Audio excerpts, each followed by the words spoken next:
Well, hello, hello. It is Sarah Jane from Access Your True Nature. And I wanted to just pop in here quickly because it is Friday, which is the day that we really come together and celebrate the beauty and at the same time spend a moment realizing the pain that is an opportunity for deeper love in your life right now. And for me, appreciating this week as being another one of really going deeper into looking for a way to give away, to heal the brokenness that's so visible on this epidemic of loneliness, that really comes back to trust that we are all joined together with these active beating hearts in feeling the pain of the earth, and that this is a way that we can engage our hearts and our minds to stop cutting off from the feminine, because humanity has caused immeasurable damage to our precious planet.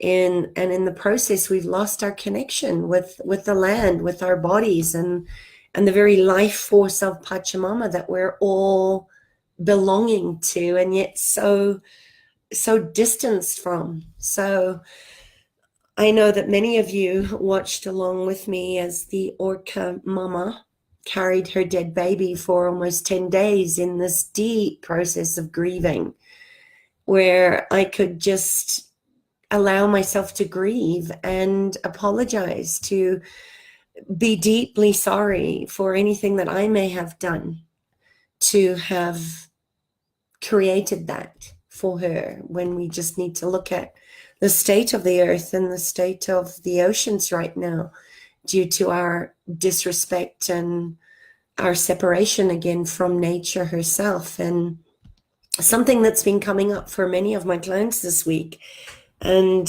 some beautiful women that I connected with, one which I hope you'll join in, the conversations with Clarissa. I will post a link there.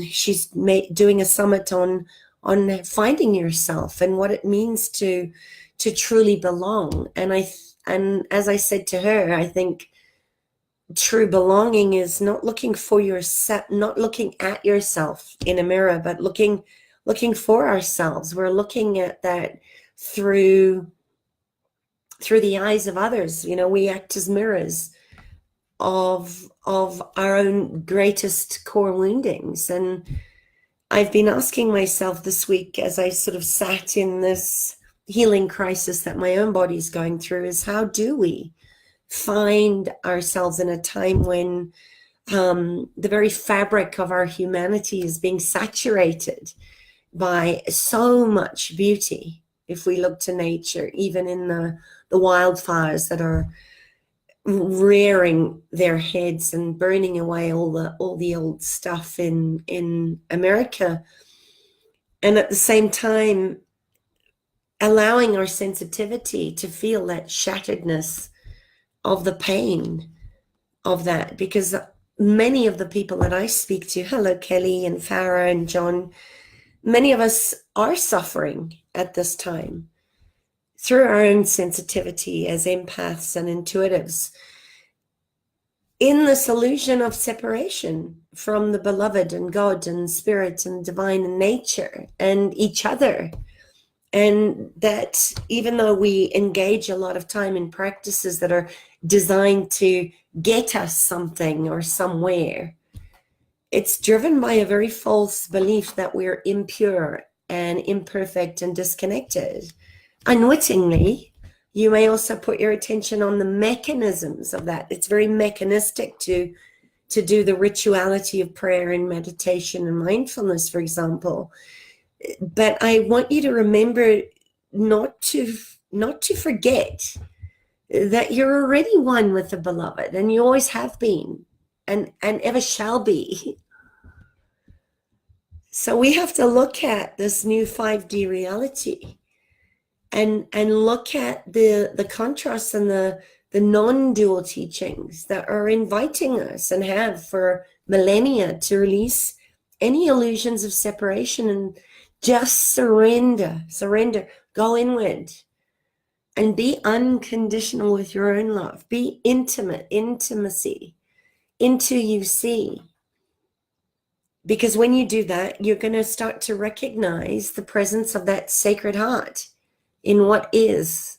And that's the reality of looking at the pain that we are not only causing through our own limitations and lies and beliefs that we have been harming ourselves for so long, but to celebrate the ordinary in every moment. And I think that's really what I want to say in this active moment of celebration of life, that even though we're always looking for a way to give a way to heal the brokenness that is so visible, there is so much of this loneliness out there right now. Even though technology is bringing us together, technology is separating us from nature, from our connection with Pachamama.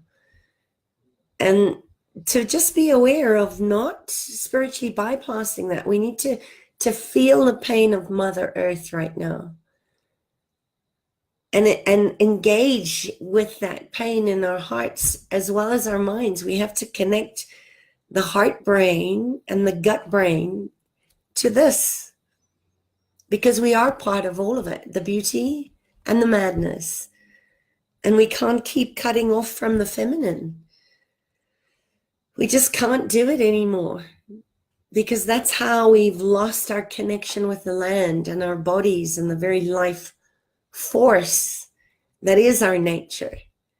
So I just wanted to send you out a little love note today to say that if you are feeling that ache, if you've got grief on your lungs from crying inward for so long, like I obviously am releasing more of that right now, because I'm making with the earth and the oceans. I invite you to ask yourself, spend some time in contemplation, quietness this weekend, to look at how you can practice not turning away from Mother Earth's pain right now, and the ocean's pain and the sentience pain, but leaning in to listen, not through the filters, through the subtle sense of fertile listening, and see what she has to tell you right now. Just take some time to offer up focused gratitude and appreciation and blessings to the earth, because you are made of the earth. And if we cannot bless ourselves in that, if we cannot bless earth and apologize and be deeply sorry and also forgive ourselves, we can't receive what she has to offer us. And even though she's suffering right now, you see that in the volcanoes and the floods and the fires and the drought here in Africa, and my dog's barking. She still continues to give and give and give. So what small acts of kindness and generosity can we give back? And where can you stop and just appreciate the small random acts of kindness, instead of looking for some big giant thing that then validates that you're enough? You're already enough in the tiny acts, the 1 degree shifts. Feed your heart some of that, because if only we can get all of the items checked off of the to-do lists, and when I do this and when I get there, we can't live like that anymore. We have to live into meaningfulness now, that our lives have meaning, that we're here to contribute to the things that matter. And at the same time, we have to remember to do the activities like resting and restoring our bodies and allowing space to give grief a sound, as well as joy a sound, and make beautiful things out of nothing.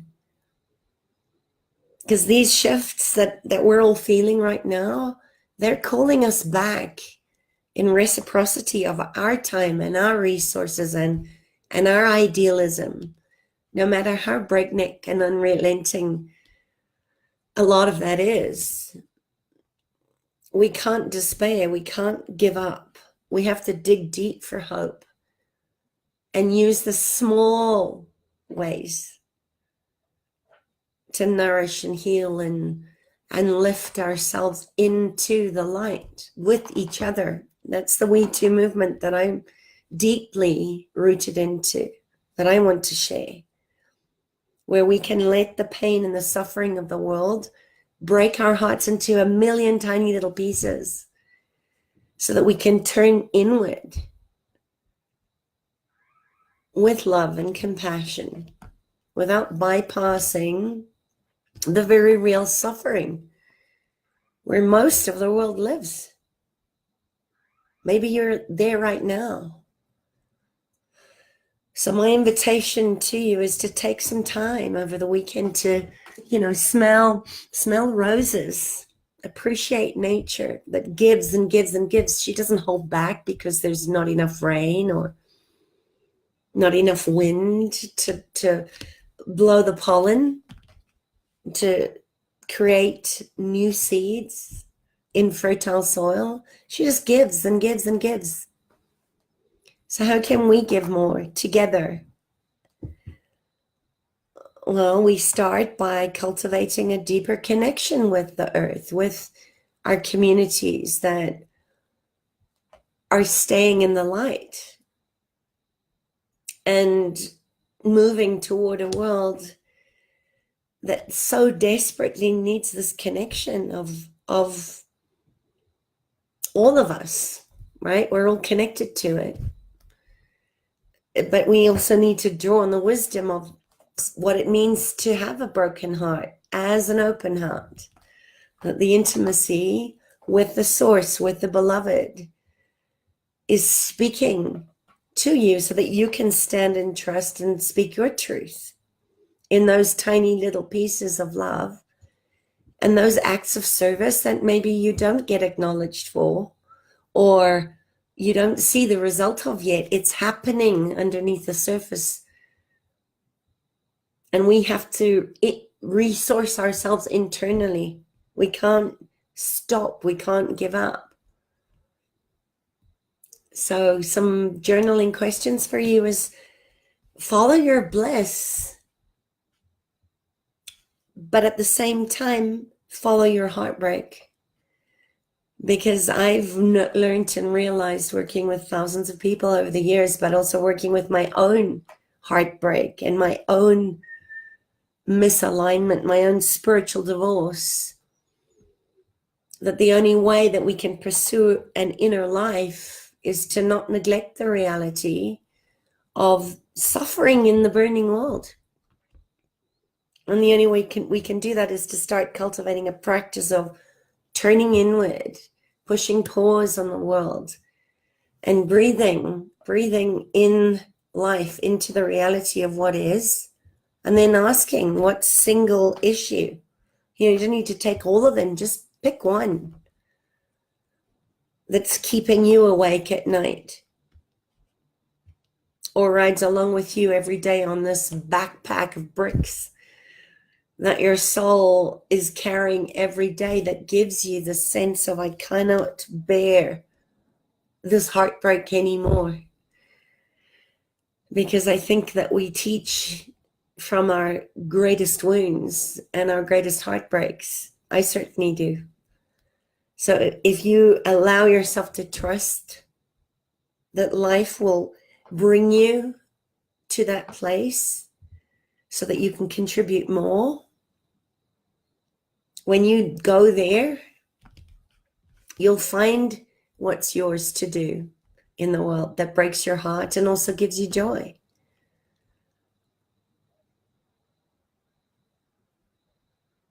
So spend some time looking for what you need, not from lack, but from heart, gut wrenchingly brutal and beautiful heartache and joy at the same time. and allowing yourself to fully feel it and see where you land. And please share and comment below, because I would love to know what tiny acts of gratitude and appreciation and heartbreak you're going to contribute to all of us right now.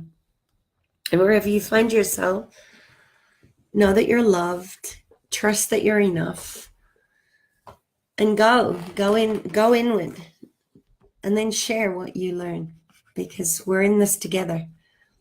And each one of us brings our own individual thread to this beautiful tapestry that we're weaving into this web that has no weaver, that is called life and our reason for being. And I'll meet you there. Bye. I love you.